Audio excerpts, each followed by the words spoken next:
इस वीडियो में मैं आपको बताने वाला हूं कि कैसे दो मैट्रिसेस को मल्टीप्लाई करते हैं। किन स्टेप्स को आप फॉलो करेंगे तो मैट्रिक्स का मल्टीप्लिकेशन इजी हो जाएगा। तो चलिए हम लोग देखते हैं। सबसे पहले आपको ये बता दूं कि किसी मैट्रिक्स का ऑर्डर क्या होता है।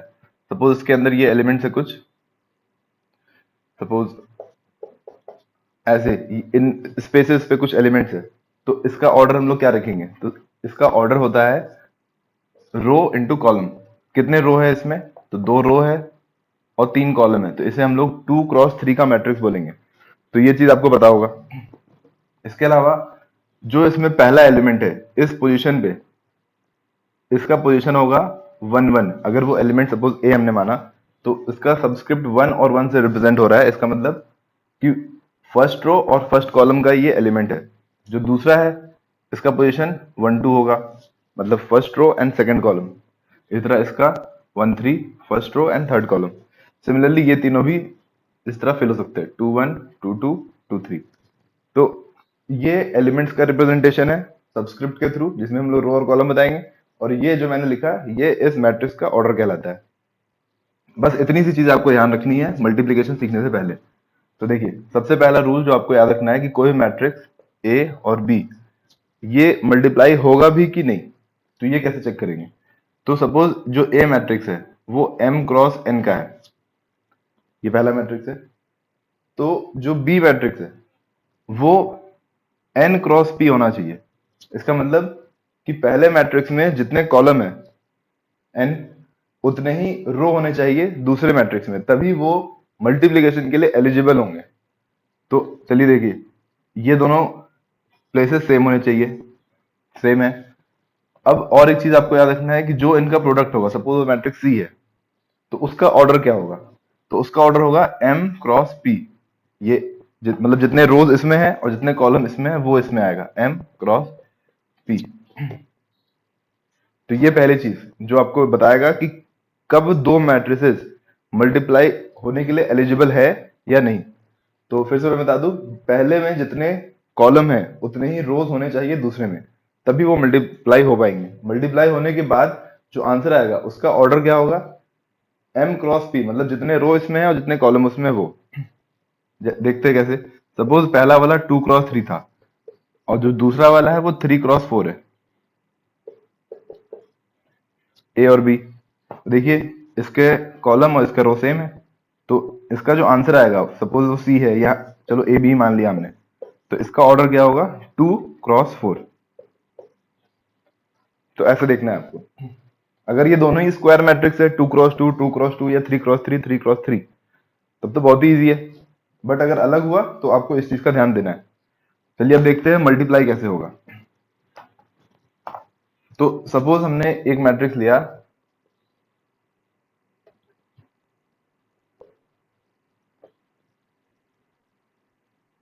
2x3 का, या 2x2 का ही ले लिया। सबसे इजी से शुरू करते हैं। तो इसके एलिमेंट्स क्या है, a11 a12 a21 a22। तो ये पहला मैट्रिक्स है। और जो दूसरा मैट्रिक्स है बी, वो हमने ले लिया सपोज 2x3 का। 2x3 मतलब इसमें दो रो और तीन कॉलम होंगे। तो b11 b12 b13।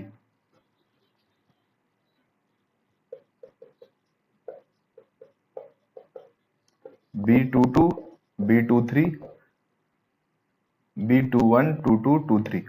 ये इसके एलिमेंट्स है। आई थिंक ये रिप्रेजेंटेशन तो आपको आता ही होगा। तो जब इन दोनों को हम लोग मल्टीप्लाई करेंगे, सबसे पहले हमने क्या देखा कि इसमें जितने कॉलम है उतने ही इसमें रोज है, तो ये मल्टीप्लाई होगा। अब देखिए, जो ए बी होगा उसका ऑर्डर क्या होगा। तो ऑर्डर मैंने बताया था 2x3, इसका ऑर्डर 2x3 होगा। तो सबसे पहले आप ये देखिए कि ये जो मैट्रिक्स बनेगा, प्रोडक्ट मैट्रिक्स ए बी, इसके अंदर कितने एलिमेंट होंगे। तो क्योंकि इसमें दो रो और तीन कॉलम है, तो सपोज मैं इन ब्लैंक स्पेसेस से इसके एलिमेंट्स को रिप्रेजेंट कर रहा हूं। ठीक है। अब इस ब्लैंक स्पेस का पोजीशन क्या होगा। जैसे ये जो एलिमेंट है इसका पोजीशन 1 1 है, इसका पोजीशन 1 2 है, इसका पोजीशन 1 3 है। इस तरह इन सबका भी होगा। तो अब रूल क्या है, कैसे आप पहचानेंगे किसको मल्टीप्लाई करना है? तो जब आप इस एलिमेंट को फिल कर रहे होंगे तो आपको ये देखना है कि ये कौन सा रो और कौन सा कॉलम है। तो यहाँ 1 1 लिखा है, इसका मतलब पहले वाले का फर्स्ट रो ये इस 1 से पता चला, और दूसरे वाले का फर्स्ट कॉलम वो यहां से पता चला। तो फर्स्ट रो को फर्स्ट कॉलम से मल्टीप्लाई करना है, ये हमें इस पोजीशन से पता चला। अब इसको देखिए, ये बता रहा है 1 2, तो first row and second column, मतलब पहले मैट्रिक्स का फर्स्ट रो और दूसरे मैट्रिक्स का सेकंड कॉलम, ये दोनों को मल्टीप्लाई करना है हमें। सपोज हम इस पोजीशन में देखना चाहते हैं यहाँ क्या आएगा, तो इसका पोजीशन देखिए आप क्या है, ये 2 1 है, सेकंड रो और फर्स्ट कॉलम का पोजीशन है ये। इसका मतलब पहले मैट्रिक्स का फर्स्ट सेकंड रो और दूसरे मैट्रिक्स का फर्स्ट कॉलम, हमें ये दोनों को मल्टीप्लाई करना है, सेकंड रो और फर्स्ट कॉलम। तो इस तरह आप देख सकते हैं कि कोई भी एलिमेंट जो सपोज यहाँ पे हम लिखना चाहेंगे क्या आएगा आंसर, तो देखिए क्योंकि यहाँ पे 1 1 लिखा है, ये सबस्क्रिप्ट आपको दिमाग में रखना है, ये तो क्योंकि मैं फर्स्ट टाइम आपको बता रहा हूँ तो इसलिए मैं लिख दे रहा हूँ। तो 1 1 है, तो फर्स्ट रो और फर्स्ट कॉलम को इंटू करने जा रहा हूँ। तो फर्स्ट रो क्या है, A11 A11, इसे मैंने इंटू किया B11 से, B11, तो ये फर्स्ट रो है और ये फर्स्ट कॉलम है, ये इंटू हो रहा है। तो A11 B11 से हुआ, अब A12 B12 से होगा, बीच में प्लस का साइन, A12 B21, ये आया। ये जो इसका जो भी आंसर आएगा वो इस पोजीशन पे लिखा जाएगा। अब ये जो भी मैंने बताया, क्योंकि ये मैंने वेरिएबल्स के बारे में बताया है तो शायद ये आपको समझने में दिक्कत हो रहा है, तो एक एग्जांपल से देखते हैं। जब रो और कॉलम को आप मल्टीप्लाई कर रहे हैं तो ये भी ध्यान रखिएगा कि पहला एलिमेंट पहले एलिमेंट से, दूसरा एलिमेंट दूसरे एलिमेंट से, ये प्रोसेस फॉलो होगा। तो देखिए एक एग्जांपल इजी था, सपोज एक मैट्रिक्स है 1 2 3 4 और दूसरा मैट्रिक्स है 0 1 2 3, सपोज बहुत ही सिंपल लेता हूं। तो ये 2 क्रॉस 2 है, ये भी 2 क्रॉस 2 है, तो इसका जो आंसर आएगा ए बी वो भी 2 क्रॉस 2 ही होगा। ठीक है, तो इसमें एलिमेंट्स क्या होंगे, 4 एलिमेंट होंगे। 4 में से पहला वाले का पोजीशन क्या है, 1 1, इसका मतलब फर्स्ट रो और फर्स्ट कॉलम इंटू होगा। तो हम इन दोनों को इंटू करने जा रहा हूं मैं, फर्स्ट रो और फर्स्ट कॉलम। तो देखिए पहला एलिमेंट पहले एलिमेंट से हुआ 0, प्लस दूसरा एलिमेंट दूसरे एलिमेंट से हुआ 4। इस पोजीशन के जो एलिमेंट है उसका आंसर आ चुका है।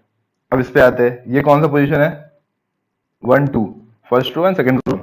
तो इसके लिए क्या करेंगे हम लोग, पहले रो और इसका दूसरा कॉलम लेंगे, मतलब ये वाला। तो फर्स्ट रो और सेकंड कॉलम को इंटू जब करेंगे तो क्या देखेंगे, पहला एलिमेंट पहले एलिमेंट से इंटू, तो 1 इंटू 1 1, प्लस 2 इंटू 3 6, ये है। तो ये हम लोग के दो एलिमेंट आ गए। इस तरह मैं इस पोजीशन का एलिमेंट लिखूं तो ये क्या है, 2 1 है, इसका मतलब सेकंड रो और फर्स्ट कॉलम ये इंटू करना है हमें। तो ये सेकंड रो है और ये फर्स्ट कॉलम है, 3 इंटू 0 0, प्लस 4 इंटू 2 8, तो ये हो गया।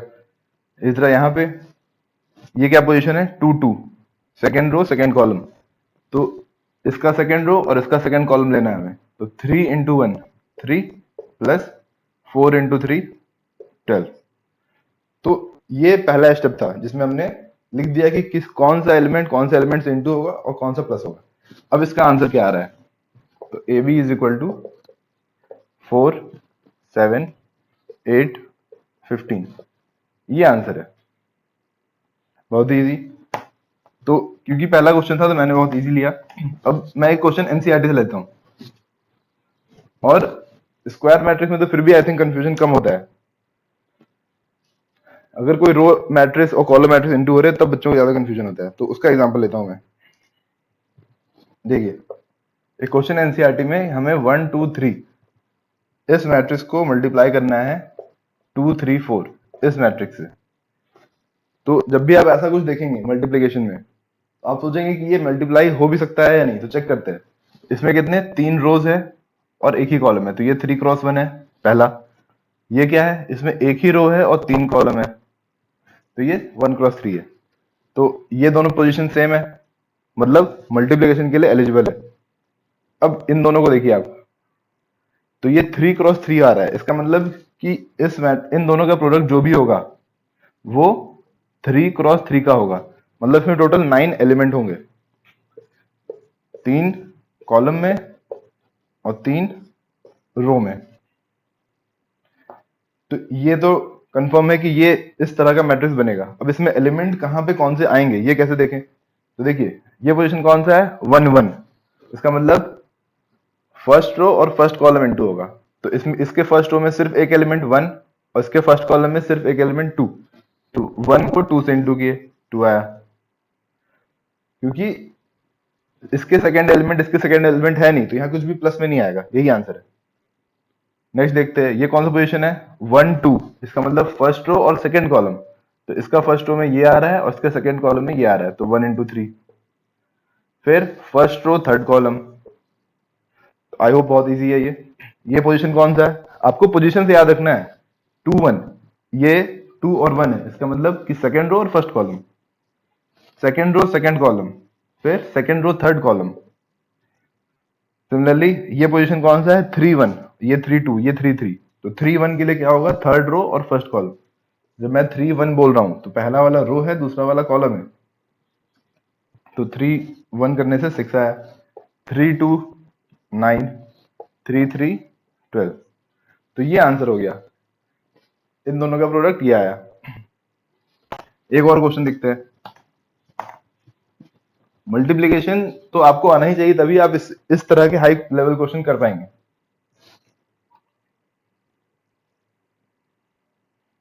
देखिए एक क्वेश्चन ये है, इसमें लिखा है 2 1 3 2 -1 1 1 0 1 -1 2 1, इन दोनों को हम लोग को मल्टीप्लाई करना है। तो ये इसका ऑर्डर क्या है, ये है 3 क्रॉस 2, 3 रो है 2 कॉलम है, इसका ऑर्डर क्या है, 2 क्रॉस 3।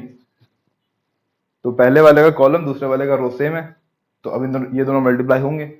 मल्टीप्लाई करने पे आंसर क्या आएगा, 3 क्रॉस 3, इसका मतलब इसमें 9 एलिमेंट होंगे।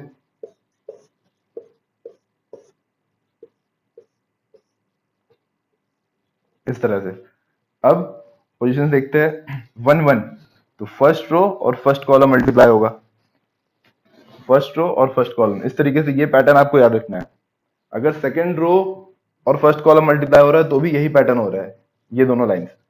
अब इसमें क्या है, मैंने बताया कि जब ऐसा मल्टीप्लाई होगा, रो और कॉलम डिसाइड हो गया कि सपोज ये रो है और ये कॉलम है, इन दोनों को मल्टीप्लाई करना है, तो कैसे करेंगे, पहला एलिमेंट पहले एलिमेंट से, दूसरा एलिमेंट दूसरे एलिमेंट से।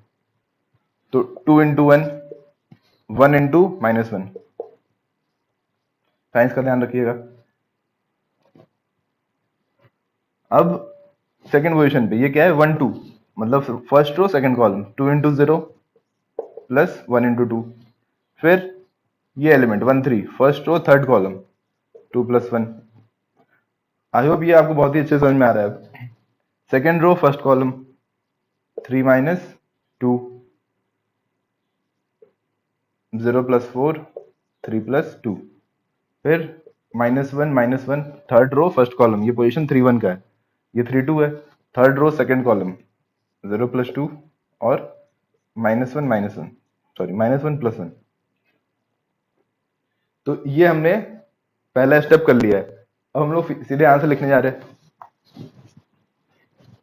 ये क्या आया, 1 2 3 1 4 5 एंड -2 2 और 0। तो ये आंसर हो गया इस प्रोडक्ट का। तो यही क्वेश्चन भी एनसीईआरटी का था।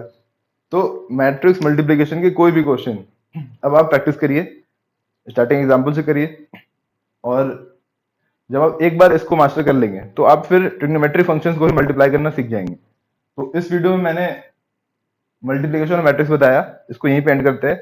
और अगर आपको और किसी चीज में प्रॉब्लम आती है तो वो आप मुझे कमेंट सेक्शन में बताइए, मैं उसके लिए अलग वीडियो लेकर आऊंगा। Thanks for watching.